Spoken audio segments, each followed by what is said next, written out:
अस्सलाम वालेकुम जी फ्रेंड्स। आज का जो हमारा टॉपिक है वो है कंस्ट्रेंट्स एंड इट्स टाइप्स। हम लोगों ने क्लासिकल मैकेनिक्स की सीरीज़ स्टार्ट की हुई है। इस सीरीज़ में आज जो हमारा टॉपिक है, जो वीडियो है, वो वीडियो नंबर 4 है, constraints and its types. Okay, तो आज स्टार्ट करते हैं। बिस्मिल्लाहिर्रहमानिर्रहीम, सल्लल्लाहु अला मुहम्मद सल्लल्लाहु अलैहि व आलिहि वसल्लम। सबसे पहले हम देखते हैं कि कंस्ट्रेंट्स होता क्या है। जिस तरह हम नाम से पता लग रहा है कि रिस्ट्रिक्शन, लिमिटेशन हो गया। लेकिन इसकी सिंपल डेफिनेशन मैं ये करूँ कि the limitation on the motion of a system is called constrain. यानी कि किसी सिस्टम की मोशन पर लिमिटेशन लगा देना, रिस्ट्रिक्शन लगा देना, उसको हम कंस्ट्रेन का नाम देते हैं। ओके, अब इसकी मिसालें कि जो एक हमारे पास तस्बीह होती है, जो इस्लामी तस्बीह होती है, जिसके ज़रिए हम तस्बीह, इस्तग़फ़ार, अल्लाहु अकबर, सुब्हानल्लाह विर्द करते हैं। तो उसमें क्या होता है कि जो एक सर्कुलर फॉर्म में हमारे पास तस्बीह होती है, उसमें जो दाने होते हैं वो उसी फॉर्म में ही रहते हैं। वो कभी स्ट्रेट या बिल्कुल किसी और शेप में नहीं जा सकते, क्योंकि उसमें जो तस्बीह होती है, ये देखिए तस्बीह में जो दाने होते हैं वो इसी फॉर्म में ही रहते हैं, यानी कि एक दूसरे के साथ मिले होते हैं। ओके, अब यहाँ क्या कि रिस्ट्रिक्शन है। अब ये पार्टिकल अपनी जगह छोड़कर यहाँ नहीं आ सकता, और ये पार्टिकल अपनी जगह छोड़कर यहाँ नहीं आ सकता, इसी तरह ये नहीं हो सकता। तो यहाँ हम कहेंगे कि यहाँ क्या हो गया है, रिस्ट्रिक्शन हो गई है। ओके, तो इसी तरह हमें एक और मिसाल है कि ये देखें, ये हमारे पास सिंपल पेंडुलम है। अब इस जो पेंडुलम है, जो भी ये बॉब है हमारे पास, अब इसके लिए ये या तो इस तरह मूव करेगा या फिर इस तरफ मूव करेगा, बस इसकी यही लिमिटेशन है। ओके, इसकी जो क्या नाम है, रिस्ट्रिक्शन हमारे पास। ओके, ये होती है हमारे पास रिस्ट्रिक्शन, क्या सॉरी, कंस्ट्रेंट्स कहलाती है हमारे पास। इसी तरह हम एक और एग्जांपल लें, जिस तरह देखिए मेरे पास कार्डिनल कोऑर्डिनेट्स है, ये एक्स एक्सिस है, ये मेरे पास क्या है, वाई एक्सिस है। इसमें हम एक लेते हैं पार्टिकल है। ओके, ये आर है, ये मेरे पास पार्टिकल पी है। अब जो ये पार्टिकल पी है, इसको डिस्क्राइब करने के लिए हमें एक्स एक्सिस का भी पता होना चाहिए और वाई एक्सिस का भी पता होना चाहिए। इन दोनों के यानी कि बाद हम, यानी कि अगर हमें एक्स एक्सिस का पता हो, वाई एक्सिस का नहीं पता, तो हम पी पार्टिकल की जो डिस्क्रिप्शन है वो नहीं फाइंड कर सकते इजीली। और ना ही अगर हमें वाई एक्सिस का पता है तो हम, एक्स एक्सिस का नहीं पता तो हम फिर भी नहीं कर सकते। यानी कि अगर मेरे पास एक ये अननोन है तो ये भी अननोन होगी, अगर ये मेरे पास नाउन है तो ये भी हमारे पास वाई एक्सिस भी नाउन होगा। इसका मतलब क्या हुआ कि X and Y depends upon to each other. Okay, ये मैं बाकी रिस्ट्रिक्शन होगी एक तरह की। इधर डन हो गया कि दोनों लिंक्ड हैं। अगर एक अननाउन है तो दूसरी भी अननाउन है, एक अगर नाउन है तो दूसरी भी हमारे पास क्या है, नाउन है।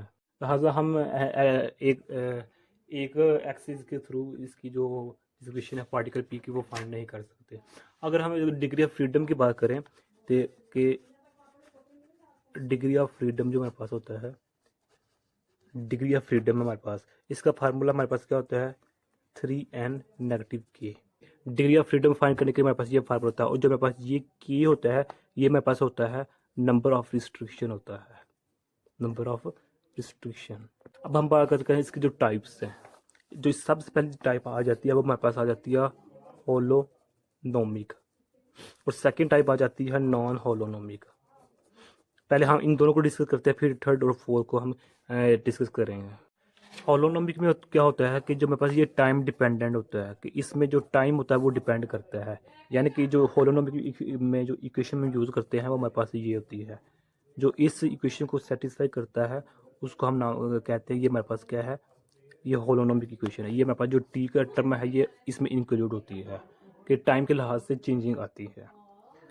ओके, तो अब इसकी अगर हम मिसाल लेंगे, होलोनोमिक की जो एग्जांपल है वो सिंपल पेंडुलम जो हमने ऊपर ली थी, ये देखें, ये मेरे पास सिंपल पेंडुलम है। ओके, तो ये सिंपल पेंडुलम है, अगर इसको हम मूव कराएं ऐसे यहाँ तक, ओके, तो ये मेरे पास थीटा है। ये हमारे पास क्या, सिंपल पेंडुलम है। लेकिन जैसे ही ये जो बॉब है, ये वाला बॉब पहले इधर गया, फिर ऐसे आएगा, फिर ऐसे आएगा, तो क्या होगा कि थीटा चेंज हो रहा है। थीटा चेंज होने का तो क्या मतलब है कि टाइम के लिहाज से जो थीटा की वैल्यू है वो क्या हो रही है, चेंज हो रही है। ओके, ये मेरे पास क्या होता है, होलोनोमिक की एक एग्जांपल है। या फिर इसके हम एक और मिसाल है, वो ये है कि ये देखिए हमारे पास एक्स एक्सिस है, ये हमारे पास वाई एक्सिस है, और ये हमारे पास पार्टिकल पी है, पार्टिकल पी है, और ये हमारे पास आर है। ओके, ये हमारे पास थीटा बन रहा है, ये पार्टिकल पॉइंट पी है। एक्स एक्सिस है, ये हमारे पास वाई एक्सिस है, ये वाला। तो अब हम इस थीटा की वजह से, जो हमारे पास ये थीटा है, इस थीटा की मदद से हम पार्टिकल पी को की जो इसकी डिस्क्रिप्शन है उसको हम इजीली फाइंड आउट कर सकते हैं। और अगर ये पार्टिकल ये P1 अगर ये पार्टिकल यहाँ आ गया तो अब क्या होगा, थीटा चेंज हो जाएगा। तो यानी कि टाइम के लिहाज से क्या हो रहा है, थीटा की वैल्यू क्या हो रही है, चेंज हो रही है। तो ये भी होलोनोमिक कंस्ट्रेंट की एक एग्जांपल है। ओके, तो ये है। अब अगर देखें, अगर हमें इस थीटा का नहीं पता, यानी कि ये कंस्ट्रेंट नहीं है, अगर हमें थीटा का इन्वॉल्व कर रहे हैं तो ये मेरे पास क्या हो जाएगी, कंस्ट्रेंट हो जाएगी। ओके, यानी कि रिस्ट्रिक्टेड हो जाएगी थीटा की वजह से। अब अगर हमें थीटा इग्नोर कर रहे हैं, नहीं थीटा का पता, तो हम इस पार्टिकल का पी को फाइंड करना चाह रहे हैं, तो हमें फिर एक्स एक्सिस का भी पता होना चाहिए और वाई एक्सिस का भी पता होना चाहिए। अदरवाइज हम पी की जो डिस्क्रिप्शन है उसको हम फाइंड नहीं कर सकते। जो सेकंड टाइप है नॉन होलोनोमिक, इसमें क्या होता है कि टाइम डिपेंडेंट नहीं होता, यानी कि ऐसी कंस्ट्रेंट की टाइप जिसको हम इस इक्वेशन की फॉर्म में, यानी कि R1 मेरे पास एफ है, R2 R3 Rn और T इस फॉर्म में नहीं लिख सकते, उस टाइप हम कहते हैं नॉन होलोनोमिक टाइप। ओके, यानी कि जो होलोनोमिक था इसमें हमारे पास एक रिस्ट्रिक्टेड डायमेंशन था, एक रिस्ट्रिक्टेड टर्म थी जिसको हम थीटा का नाम दे रहे थे। ओके, तो यहाँ जो हमारे पास होगा ऐसी टाइप जिसमें रिस्ट्रिक्टेड वाला काम नहीं होता, यानी कि उसमें दूसरे अल्फाज में ये कहूँ कि टाइम डिपेंडेंट नहीं होता, उसको हम नॉन होलोनोमिक कंस्ट्रेंट का नाम देते हैं। मिसाल के तौर पर अब ये देखें, ये एक्स एक्सिस है, ये वाई एक्सिस है, और ये जी एक्सिस है। ओके, ये एक्स एक्सिस है, ये मेरे पास है। ओके, अब ये है। अब हम सपोज करते हैं मेरे पास पार्टिकल पी है।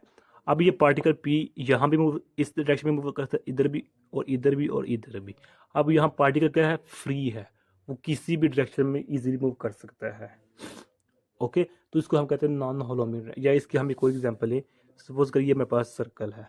अब इस सर्कल के अंदर जो हमारे पास पॉइंट पी है, अब वो इस तरह में मूव कर, इस तरफ में मूव कर सकता, इस तरफ भी और इस तरफ भी मूव कर सकता है। यानी कि इसकी जो रिस्ट्रिक्शन है एक तरह की, वो क्या है कि वो आर के इसके अंदर ही रहेगा, इससे बाहर नहीं जा सकता। यानी कि अब हमारे पास जो ई है, ये देखे ना, ये वाली टर्म है। अब ये हम सपोज करते हैं मेरे पास सेंटर है, ये मेरे पास पार्टिकल पी है। अब ये सेंटर पार्टिकल पी के दरमियान जो मेरे पास डिस्टेंस क्या आर है, और यहाँ जो ये टोटल डिस्टेंस है, ये मेरे पास सेंटर से लेकर सर्कल तक वो मेरे पास क्या है, ई है। अब जो मेरे पास पार्टिकल पी है वो या तो ए के बराबर होगा, यानी कि पार्टिकल इधर भी मूव कर सकता है, इधर भी, या फिर इधर इधर इधर। यानी कि जो हमारे पास आर है वो लेस देन ए होगा या फिर इक्वल होगा, वो ये कभी भी ऐसे नहीं होगा या फिर ऐसे नहीं होगा। और फिर वो नॉन होलोनोमिक की कंडीशन से बाहर निकल जाएगा, यानी कि वो रिस्ट्रिक्शन ख़त्म हो जाएगी। यहाँ क्या है, रिस्ट्रिक्शन है कि सर्कल के अंदर ही मूव करना चाहिए। अब वो सर्कल के अंदर इस डायरेक्शन में या इस डायरेक्शन में किसी भी डायरेक्शन में मूव कर सकता है, टाइम इंडिपेंडेंट है। ये मेरे पास एग्जांपल है नॉन होलोनोमिक कंस्ट्रेंट की। अब जो इसकी थर्ड टाइप है हम उसको डिस्कस करते हैं। जो चलो ये देखें, जो हमारे पास इधर लिख लेते हैं, ये थर्ड टाइप है जो हमारे पास होती है, वो हमारे पास क्या है, रियोनोमिक कंस्ट्रेंट्स है ये मेरे पास। ओके, ये मेरे पास रियोनोमिक कंस्ट्रेंट है। अब इसमें क्या होता है कि ये टाइम पर डिपेंड नहीं करती, क्योंकि इंडिपेंडेंट ऑफ टाइम होता है। यानी कि ये देखें मेरे पास ये R1 R2 Rn टाइम, ये मेरे पास है। यानी कि दूसरे लफ्ज़ में मैं ये कहूँ कि जो मेरे पास एफ है वो टाइम पर डिपेंड नहीं करता, इंडिपेंडेंट ऑफ टाइम है हमारे पास। अब इसकी अगर हम मिसाल लें, सपोज करें ये एक्स एक्सिस है और ये मेरे पास वाई एक्सिस है, ये एक्स एक्सिस है। ओके, ये मेरे पास एक पॉइंट है पी। अब ये देखिए मेरे पास ऐसे ही इस तरह, इस पॉइंट पी से हम एक मैस जो कि पार्टिकल है जिसको हम एम का नाम दे रहे हैं, वो पार्टिकल को हम मूव कराएं तो ये पार्टिकल जो क्या होगा कि इस तरह मूव करेगा, ऐसे आएगा। ओके, तो जहाँ जो हमारे पास ये थीटा होगा वो हमारे पास क्या होगा, ओमेगा टी होगा।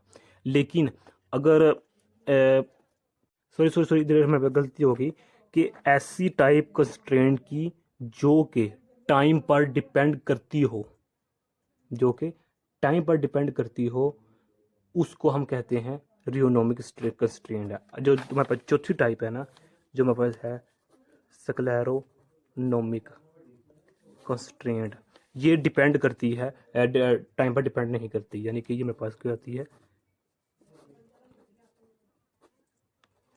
सॉरी, ये टाइम पर डिपेंड नहीं करती।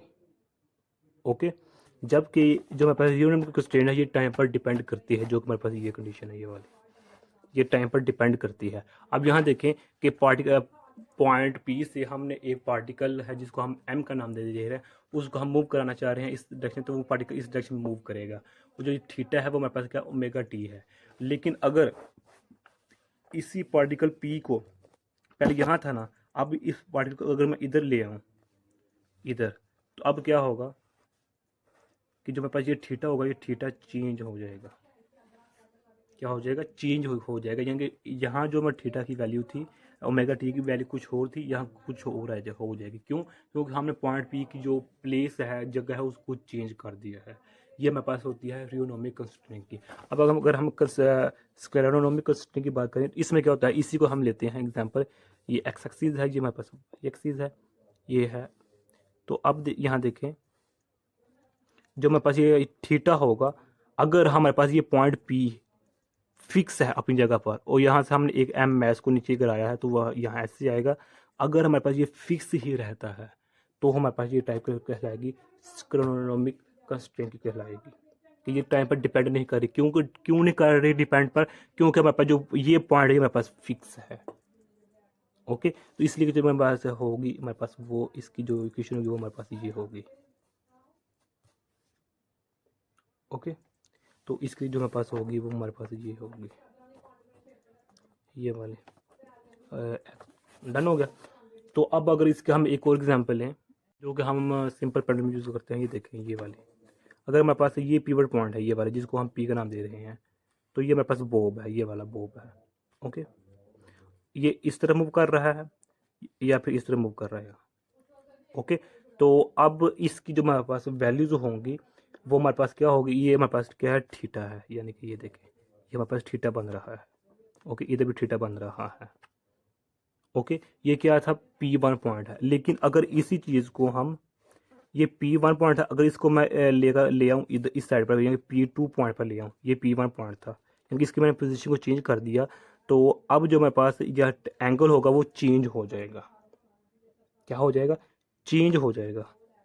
तो ये हमारे पास एग्जाम्पल कराएगी रियोनोमिक कंस्ट्रेंट की। ओके, यहाँ का मेरे पास थीटा था, अब यहाँ भी हमारे पास थीटा होगा, लेकिन इसकी और इस थीटा में जो डिफरेंस होगा, वैल्यू डिफरेंट होगी हमारे पास।